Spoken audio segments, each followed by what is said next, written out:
In this video, you're going to learn the one simple rule to help you sell more online. And I'm Matt. And I'm Dave. And we're from Understanding E. Okay, Dave, the purpose of this guide is da-da-dum. To give you one simple rule that you can use every single day, and also to help you think about how and why your customers will buy from you. And there's a note here that everything which we cover in this guide is available for download. So these slides are on slideshare.net, and the cheat sheet to help you actually action what you're about to learn right now is also available to you as well. And it's also worth noting here that this guide is focused towards product-based businesses that use the marketplaces like eBay and Amazon or sell on their own websites. Also, this is the more in-depth version that you may have seen on the Feedvisor webinar a few days ago. So let's kick off with, how do your customers find you?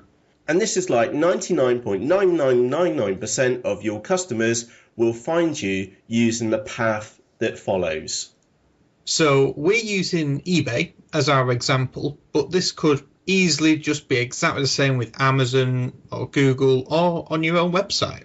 So they go to your website, or in this case, they go to eBay, and the customer makes a search. And this is the customer in text mode. So they're typing, and that's me just doing that for on my keyboard. They're typing in what they're looking for. They're not wandering. They're looking specifically for something. And in this case, they're looking for some women's boots. And then what happens, Dave? Then they move from text mode into image mode, and they will most likely click on a picture. Absolutely, and this is a fundamental change which your customers been and gone through. They've gone from typing to what they want to visually seeing what they want. So that little red arrow for the actual listing title on eBay is completely irrelevant now because it's not important. The customer is in image mode, and if you compare the size of the image to the size of the link for the title, there's just no comparison, and they will click on one of those images to go, or more as the case may be, to actually go through to the next stage. An interesting point here, Matt, is a study on ebay.com showed that on average sellers who list with 2 pictures are 7% more likely to sell, and are 3% more likely to sell with each additional picture added to a listing. Indeed, and so on eBay specifically is that when you hover on an item, you'll get this little image gallery appear on top, and that 3% is going to go down, because if you got 5 images, I don't think it's going to be 3 plus 3 plus 3, etc., No. etc., for each additional image.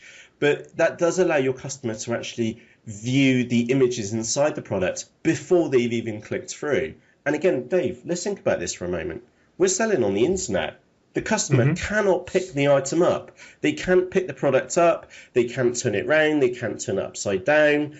And that's why the images are so important, because it helps the customer do that. It helps the customer visually interact with the product, just like what they would do in a traditional retail store. Well, I think the best sort of comparison we have here is when they're in this image stage, it's almost the same as window shopping. They've seen the product through the shop window and they're looking at it, and it's at that point where they make the decision to either walk on or go into the shop and find out more about the product. Absolutely. And that's the third stage. The customer now, they've clicked onto that product image. And again, it doesn't matter. We're using eBay as an example here, but it could be Amazon, it could be your own website, and so on and so forth. And the customer will then land on that product page. And there's been another change here, Dave, because the customer is now in both text mode and image mode. Yeah, because that eBay title that we saw really small just underneath the image all of a sudden becomes a little bit more prominent on this page. And of course, if we were to scroll down on that listing, then we would see the seller's description, your description about the product, any terms about us, the product features. And when the customer, and again, we've chosen this item on purpose, is that when the customer decides to go and buy the item, they're in visual mode because they've chosen the color which they're after. This actual listing has numbers next to the image, and when they drop down, they can choose their size and they can also choose the color. And in both these cases, there are going to be text options. Maybe whereas on Amazon, it's a little bit more visual and you could actually click on the right image. We're using the little swatch images which you can have. So in summary, how do your customers find you? Number one, they make a search, and this is the customer in text mode. After that, number two, they click on a picture, and this is the customer in image mode. And then finally, they land on your product page, and this is your customer in text and in image modes at the same time. So what happens now? Your customer is on the product page, but what options do they have? Or perhaps the main negative action, which we wouldn't want them to take, is that they could click the back button. And why would they click the back button? That would be almost a case is that they've clicked onto the image, gone through to the product page, and the product page doesn't meet their requirements. It is the wrong product. So that kind of tells us that either something turned the customer off, or that the product wasn't really the right product for them. And that means that the image which they clicked on to begin with, or the search which they made, was incorrect. It didn't meet the needs of the customer. So stage one, which was the search, stage two, which was clicking on the image, then those two steps failed us in that case. Another option is they could make a secondary action, and that would be something like adding it to a watch list or a wish list. Indeed. And the biggest curious question here for you right now is that how can you foster this? If they make a secondary action, can you put these links inside of your listings? And again, if you are selling on eBay, you have a little bit more freedom, whereas on Amazon you don't. But also on your website, you have absolute freedom to do this. And how can you foster that on eBay or on your website, for example? Just think about that question. How can you get social sharing options on there, or wish list, or some way for the customer to say, I like that item, but I want to come back to it later?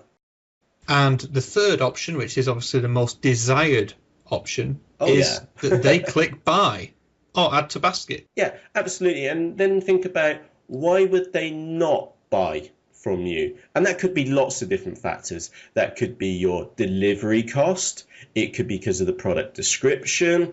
It could be a whole manner of different reasons. And again, this one simple rule is basically think about you being your customer and why would they not buy from you. And we've been and highlighted these 3 different points on the screen for you. So the back button is a negative option, so we've coloured that in red.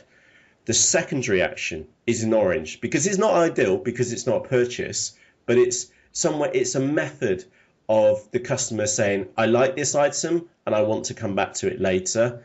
And then the most desired option, which is the buy it now or the add to basket option, so that they can then commit to you as a business owner to actually purchase that product from you.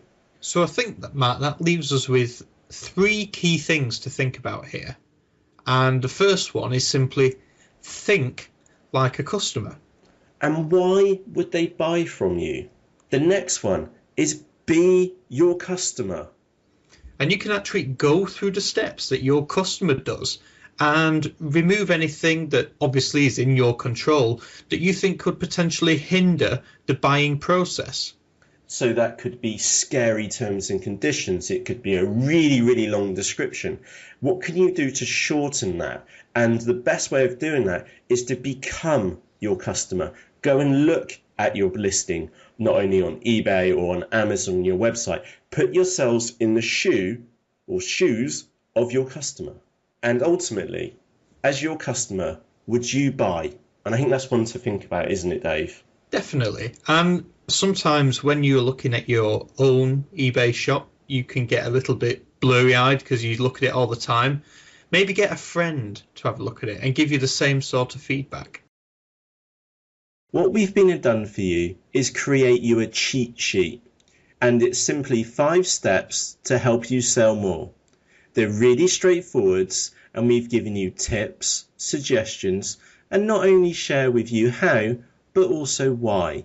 why you would want to take each step, and how you can do this for your business right now. All in plain English with no jargon. The interesting part is that this cheat sheet is free to download. And you can download the cheat sheet for free at understandinge.com/cheat sheet. So for myself, Matt, And me, Dave. we'll see you there. Cheerios.